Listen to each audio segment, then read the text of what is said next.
mawalang larawan.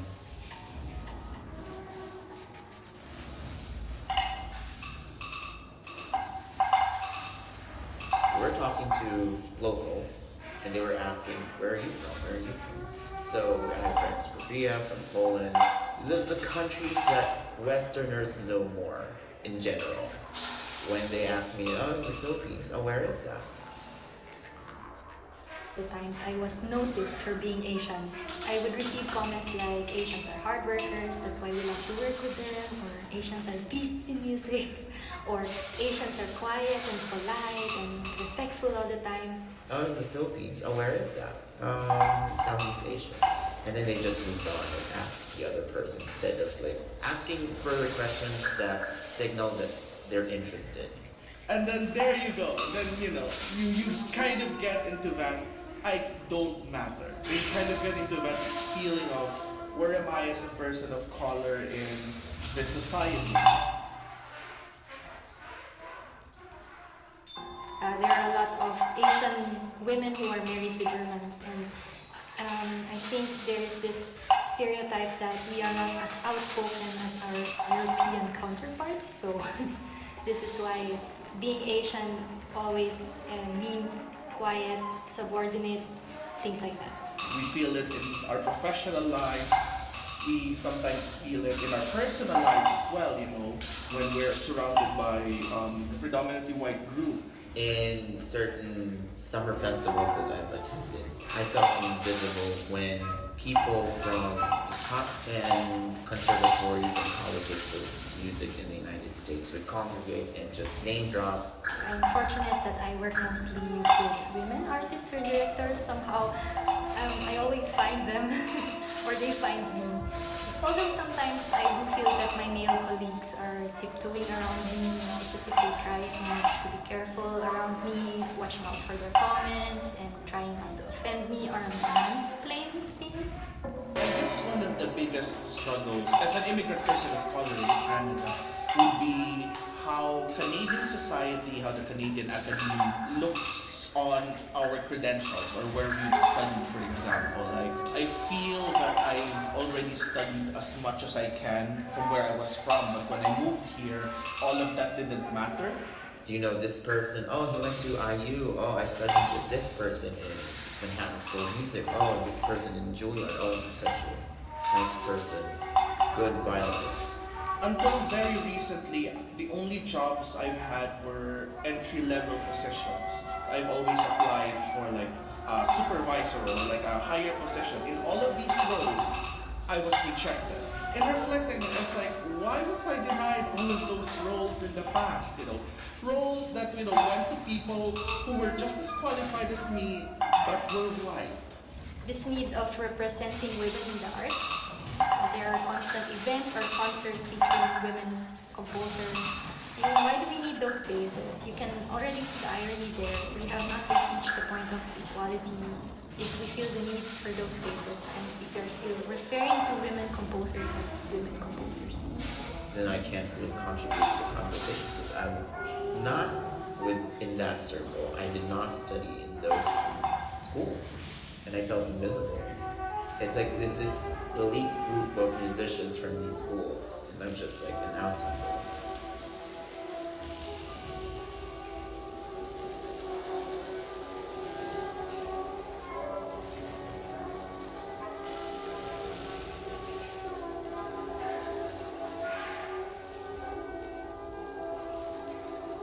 Bumulong ng orasyon.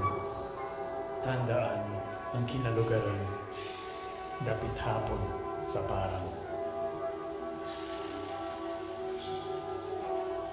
Because we speak English well, we feel that we can fit in, we feel that we are accepted by this society. I frequently in the past encountered the compliment, you speak English. Like, I came from the Philippines. Oh, you speak really good English. Okay. I don't know how to take that. Sometimes I would very much like to be home or even have that sense of belonging, at least in language, that I don't have to consistently struggle and grasp for words. But come to think of it now, I think I am fluent enough in German that sometimes I have a hard time expressing myself in Tagalog or English. Some people might say it from a good place, but it's tricky compliment.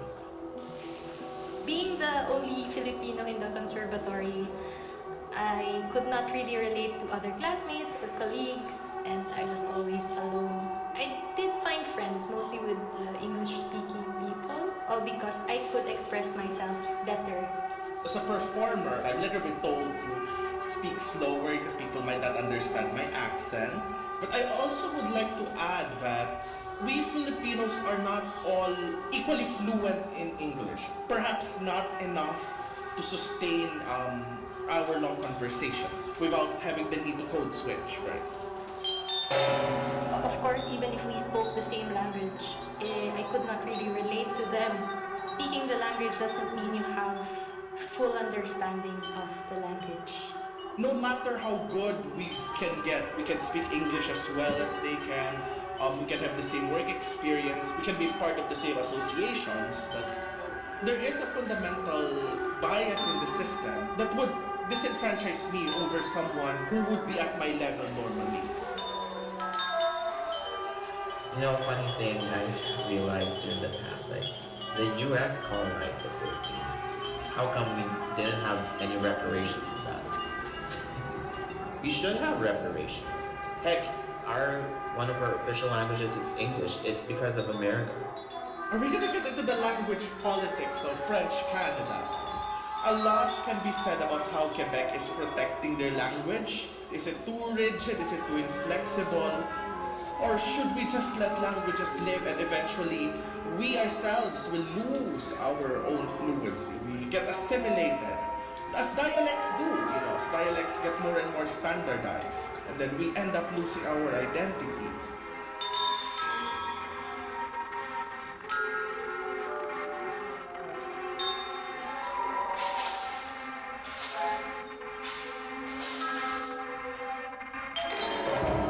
Bitak sa lupang tigang, ninustay ko ang bawat buti. Panaghoy ang maibsan. The Philippines doesn't have much resources in supporting students who pursue the arts.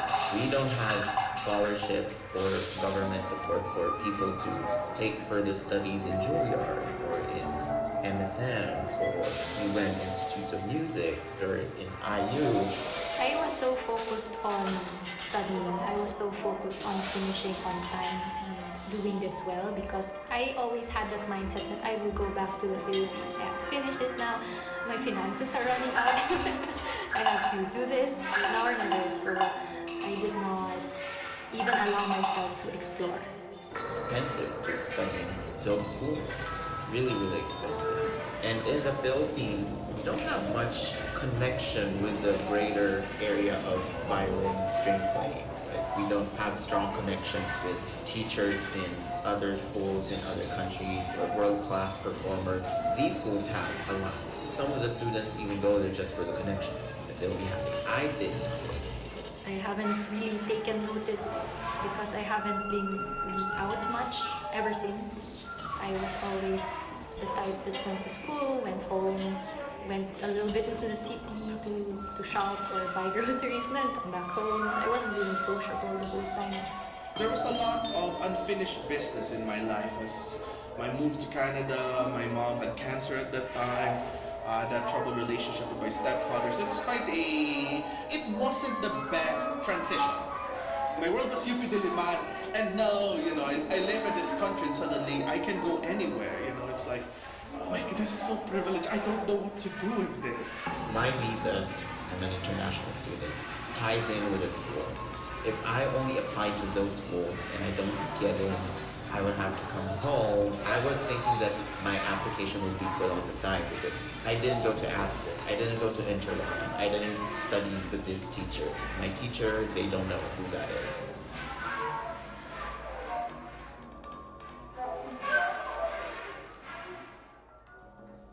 There's a particular place where I noticed a lot of Middle Eastern Africans get off the Straßenbahn. I also heard that there are certain areas in Freiburg that are more for the rich Germans, or oh, that place is quite dangerous because there are a lot of people from Africa or migrants, or I would say asylum seekers. It's very hard to place, especially with theater, because with theater we're always thinking, who is the audience? In Newfoundland, I wrote that Beats Around the Bush, the word opera. Beats Around the Bush is a play that's set in Malate. It's supposed to be about four couples that hook up in Malate and how their lives intersect. This was Newfoundland. Everyone in Newfoundland is white. There's also this matter of bureaucracy because as Filipino, we are treated differently than Ecuadorians or Bolivians or Mexicans. There's this sort of categorizing that happens in the foreigner's office that they don't say explicitly, but I've seen and heard and experienced. I had a play set in Manila starring white boys. It was quite confusing, especially since the first number was an ode to Malate, because it's about Malate. So one of the write-ups, one of the reviews that came afterwards was a positive review. But what struck me was where it said, Palanca created this magical world called Malate. I was like, I did not create a magical world. With the rise of anti-Asian sentiments, even before, I still feel that I'm not a person that belongs to this country. Even the term alien, referred to us in immigration terms, alien. I don't like that term at all. It's like we're not even human. We're aliens. I still feel sometimes that things are temporary for me here in Germany. There is still sometimes no sense of permanence, although I don't want to entertain that thought because I feel like I've worked a lot to be where I am right now. But still, there's always bureaucracy. I constantly have to prove myself that I can live here, that I can survive here with my income, with whatever I'm doing. I feel that I need to do things that I don't want to do just to prove myself. There's really few classical violinists that are Filipinos that are well known and successful right now. This pressure for me to break stereotypes of Filipinos as nurses and caregivers, seamen and seamen. We do also have to be careful with saying we're being a chameleon, because when we keep thinking that, are we being accepted because of how white our work is perceived to be, then, And as a gay violinist, the Philippines, it's just tolerance. I don't know right now, but there's some reigning homophobia back when I was still a student. But proving myself that, hey, I'm Filipino and I'm gay and I'm excelling in music, Juro.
Sa isla nakaratay, ihabi ang dagat sa langit.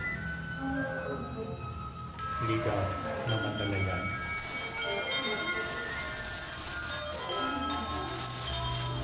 So there's a German word I learned which is difficult to translate, and the word is Geborgenheit. And if you check dictionaries, it may translate to belonging or sense of security, but it's actually more than that. It's hard to explain. I'm 31 now and I'm thinking, I don't deserve this anymore. Why am I always getting the cheapest stuff? Don't I deserve to live the nice life? Don't I deserve to live, whatever the Canadian dream is? That's what I'm basically trying to do these days,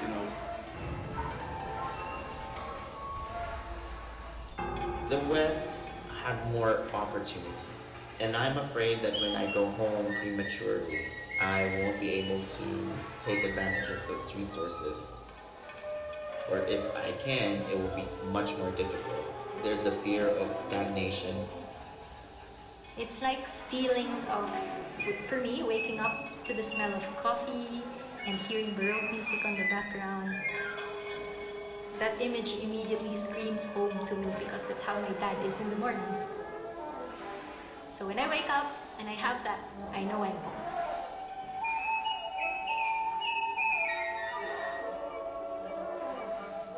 Even faculty opportunities there will not give you a livable wage.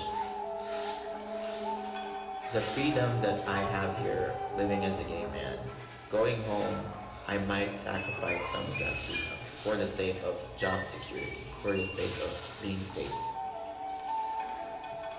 Philippines is one of the most tolerant countries with regards to LGBTQIA+ people, but tolerance is just tolerance. In a lot of ways, we become children of two lands, where neither is particularly quote-unquote home. The Philippines will be not necessarily fully alien. It's still part of home, but there's part of it that you don't understand anymore.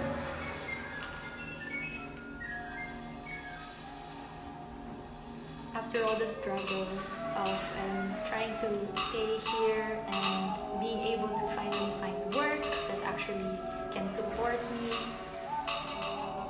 finding a nice place to live that's in your budget, all those effort, and then when I think about it, okay, this might be temporary, it's hard to accept. I am still fighting for permanence here. Smokey Mountain has a song about this. I think that's a beautiful line. Not all the world is America. The world is where you are. Ramon Alfonso Soberano, nicknamed Chino, a violinist in Tempe, Arizona. I am from the Philippines. Marie-Louise Calvero, currently teaching electronic music at Hochschule für Musik in Freiburg, Germany. Film composer and a photographer on the side. I come from General Santos City, Philippines. Riley Palaro, theater creator and writer. Currently living in Chunchaque, the ancestral home of the Kinalugaran, colonially known as Montreal. I am from Naga City, Philippines.